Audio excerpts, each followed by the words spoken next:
Welcome to Book Talk with Kara, and today I am so delighted to introduce you to Angela Carlisle. She is a debut author, and her first book is Secondary Target. And y'all, I really enjoyed this book. It was one that y'all know I love romantic suspense. So the moment it popped up, I grabbed it off the NetGalley even before I knew I was going to have Angela on as a guest for Book Talk. And I inhaled it, I think, in 2 days, which when I'm on writing deadline, I don't often let myself just stop everything I'm doing and read a book, but I did with Secondary Target. So it is so much fun to have Angela here. Her first book just came out a few days ago, but before we get into talking all about it, Angela, why don't you just share a little bit about yourself? Hey, I'm Angela. I am obviously a writer, but by day I'm also a writer and editor. So I do words all the time, but mostly on paper. I sometimes tell people I think better in print, but when I say that verbally, sometimes I mess up. Had one time I told somebody I think better in words, not verbal ones. So that went over great. I love that. So it wasn't been much of a stretch for you to be like, okay, I'm going to write a book. But how did you make that first leap? Is Secondary Target your first book, or is this like the fifth one you wrote, but the first one to get published? Kind of what was that journey like? So Secondary Target is the first book I wrote. And I actually wrote it before I did writing and editing as my day job. So writing kind of led me into a career change that I very much love. But my dad had written some kids' books when I was growing up, so I kind of grew up proofreading his stuff and then playing around with writing a little bit. But I never finished anything, never took it seriously. And then when I got the idea for Secondary Target, it's been like 8 years ago now. Um, I'm like, you know what? I think this could be a book. And yeah, so that's what it became. I love it. So every book has like that moment, that spark, that what if that gets Mhm. us going, that gets the wheels in our head spinning. What was it for Secondary Target? Was it a documentary? Was it a article that you saw? What was it that got your mind spinning that then eventually became, if you can remember, Yeah, 8 years ago? it has been a bit. No, actually, it started with a conversation I had with my youngest brother, who was still in high school at the time. And there was a lot going in the news with uh, danger in schools and stuff like that. And after our conversation, I had had a dream, one of those cliched story moments, that I'm like, okay, yeah, that could be a story. And it changed drastically from what the book ended up being. But the seed of it came from that conversation and subsequent dream. I love that because it's interesting how different stories come to us. And I've had people tell me, like Rosanna White would say, like, I've had an entire book just kind of drop into my mind through a dream. And I've never had that. I'm not that fortunate, I guess, or maybe I dream them, but I sure don't remember when I wake Yeah. up in the morning. But with Secondary Target, this book is, when I think about it, it's really like a book of secrets. There's Hmm. a secret that the heroine's dad is keeping from her and has been keeping from her for a long time. And you've got really some secrets that the heroine's keeping from the hero and secrets the hero is keeping from the hero. I mean, it's like this web of secrets that are now all being forced to light. Is that something that you planned from the beginning, or was that something, or do you even see it as a book of secrets, or is that something that me as a reader, writer from the outside is kind of imposing on the story? No, there's definitely a lot of secrets in it. They're not all intentional. Some of them are more situational, I suppose. But some of them definitely are, I don't want to tell. Yes. But as far as how it came about, that's just kind of how the story ran. I am not what they call a plotter. I am very much a seat of the pants writer. So a lot of the book I wrote not really knowing what was going to happen. I had this vague, nebulous idea of the end that I had to get to, but for most of it, I had explored the characters and then let them drive how we got there, and that's what happened. Wow. I I tend to write back and forth. Sometimes Hmm. I'm a plotter, sometimes I'm a pantser. Um, but usually I'll have like a two-page synopsis. So I have a pretty good idea of where the story is going. This next book I'm getting ready to start writing, I'm going to force myself to plot it out just because it makes it easier to do the actual writing. But I hate plotting because it's just like, blah, but it makes it so much easier. But so what were some of the challenges as you've got like this nebulous idea of where you're heading? Did you ever hit a point where you're like, I have no idea what's next? I don't have any idea if I can finish this. Or were you like, no, every time you sat down, you're like the next thing would kind of come to you as you would sit down? For the most part, it came as I sat and worked on it. Just yeah, just the way the story flowed, it worked that way. I did hit a point about maybe three-quarters of the way through where I guess I wasn't really seeing what was going on because I tend to see it in my head as I write it, Mhm. kind of like a movie. And if I can't see it, it's very hard to write it. Um, but at that point, I had an idea for the climax, so I just kind of jumped ahead there and Yeah. wrote that, and then came back and tied them together. Um, but also with it being my first book, in a lot of ways, I didn't know what I was doing on that first Mhm. draft. So, I had a lot to fix later. A lot of the story plot ended up staying, but, definitely had some fixes and things. But it was a very different process than after that was done and I started going to conferences and stuff and actually learned things. I still remember my first completed manuscript was a romantic suspense, and I was in a critique group through ACFW. And it was like I kept rewriting the first four chapters because I'd send them off for critique and then I'd rewrite them and then I'd send them off for critique and I'd rewrite them. And I hit a point where I was like, I have to stop and actually Mhm. finish the book, or I'm never going to have a book to take to an agent or an editor. And I was like, this has been great. I've learned a lot. Now I have to actually write. And Yeah. so, there's several different ways to do it. Some of us like just write the book. Some of us do a lot of that finessing, and there's not a right or a wrong way to do it. But when you got to the point where you were going to conferences or getting involved in writers groups and things like that, Mhm. what was that first big, oh, I didn't know that. And now I have to go and apply it to my book. There were quite a lot of things because I did have the manuscript essentially complete when I went to my first conference. I went to Mount Herman in 2017. And probably one of the first things was finding out that my word count was not going to work for the market I was looking for. I think it was only about 60,000 words, which will work for certain publishers, but the ones I was hoping to pitch to want it to be more like 80. Mhm. 75, 80. So yeah, that was one of the first big ones, but there was just a lot at that first one where it was like, um, I had a meeting at the end of the conference with the lady that eventually became my agent. And by the time we got to the meeting, I'm like, yeah, I found out I don't know anything, so I don't have anything to say now.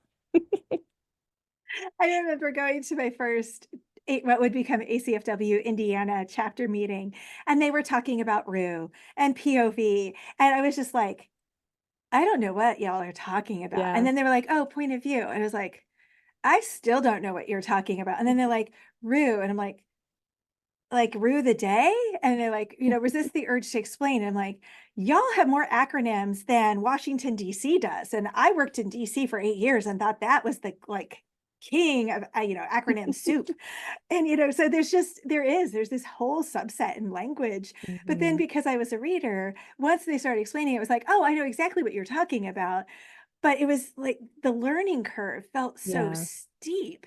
But then once I started peeling it back, I'm like, okay, now I know what you're talking about. And there was still a lot to apply and learn, like getting deeply embedded in POV and, Mhm. things like that. But I'll just never forget going, I'm a highly educated person and I have no idea what language y'all are using. Yes, the writer jargon is very. It is real. It is a whole nother Mhm. language. Yeah. I think GMC is the one that got me that first conference too. Someone wanted to talk about that, and I'm like, "Hmm, okay." Yeah. Goal motivation conflict. Yep. Okay. Makes sense.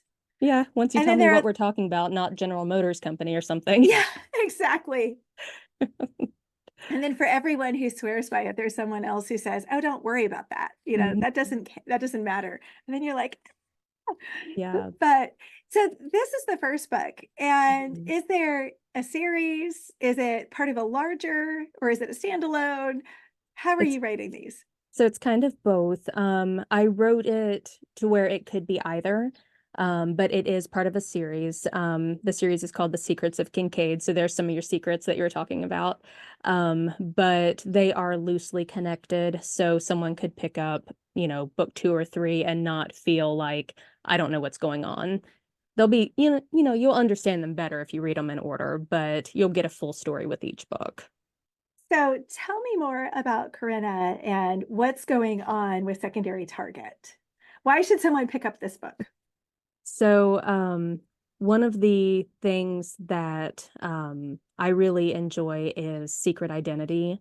And you'll find out there's some unintentional secret identity going on in Secondary Target. Intentional by some people, not by others.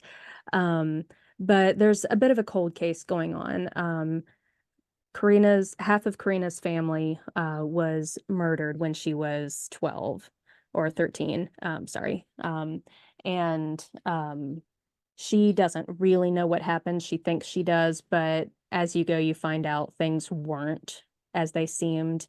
And it's the entire family being targeted, not just the ones that she lost years ago. So you have this small business owner who has become pretty much of a loner, and all of a sudden she's having to rely on people and friendships that she thought were gone to basically survive a killer and figure out what is going on against her family. And her father's disappeared, trying to figure out what's going on with him. And yeah, a lot of interesting stuff there. Yeah, there were so many layers to it. It was such fun. And then you've got a lost love. So there's a Mhm. romance thread. And that, of course, ups the tension in a delightful way. So this is your debut novel, which is so much fun. But what was it like getting that call? Because there's an 8-year process between getting the idea and the book coming out. And a lot of people's writing journeys are like that. So when did you get the call that, okay, this book's actually going to get published? And then how many more years did it take to actually hold it in your hands? So, like I said, I started writing the book at the summer of 2016. Um, Signed with an agent in 2018, but it wasn't until fall of 22 that I got a call right as I was leaving work one day. I was actually walking across the parking lot, and my agent called and she's like, "Hey, are you sitting down?" I'm like, no, I'm walking. Give me a minute." Um, and yeah, so got to my car and everything, and she told me Bethany House had was offering a contract, and obviously we were both overjoyed about that. I tend to not be an overly emotional person, not really showing my emotions, but I might have done a little squealing. It was in my car, so no witnesses, right? I would hope so. I mean, that's a big deal to get your first contract Yes. with Bethany House. That's Hmm. amazing. Yeah. So feel very blessed for that. So of course I had to keep it under wraps because contracts take a while to go through. Yeah. So, told my family and stuff, went home and celebrated with a cup of Darjeeling tea because I'm very much a tea drinker, and that's the considered the champagne of teas. That's so fun. So, yeah. But so that by the time the contract came through, it was like December of 22, and then Secondary Target just came out last week on May 7th of 24. Yeah, and that's a fairly typical time span. It's just a long time. I just literally this morning turned in the second round of developmental edits on a book that'll come out in a year. And people are like, really? It takes Yeah. that long? And I'm like, yeah, it does. It's going to go through probably two more, if not three more rounds of edits. Now we're to line edits and then galleys, and then there's Mhm. probably one more in there too. And that's what, and then people are like, but there are still mistakes. I'm like, do you understand? There's 100,000 words in the book, but we will have gone through 5 very detailed rounds of edits. Yeah. So it just takes a while to do that. Mhm. So when you think about that, I mean, are you savoring this? Are you like recording it in your mind and going, it took 8 years, but look at this. I'm actually living my dream. Yeah, I am really enjoying the launch season. It's been exciting. I work full time as well, so that's obviously keeping some of my attention. Um, but yeah, it last week, I went ahead and worked on release day because I love my coworkers and thought if I'm going to celebrate, I might as well celebrate with the people I enjoy being with. But had an actual launch party on Saturday with a book signing and stuff, and that was really exciting.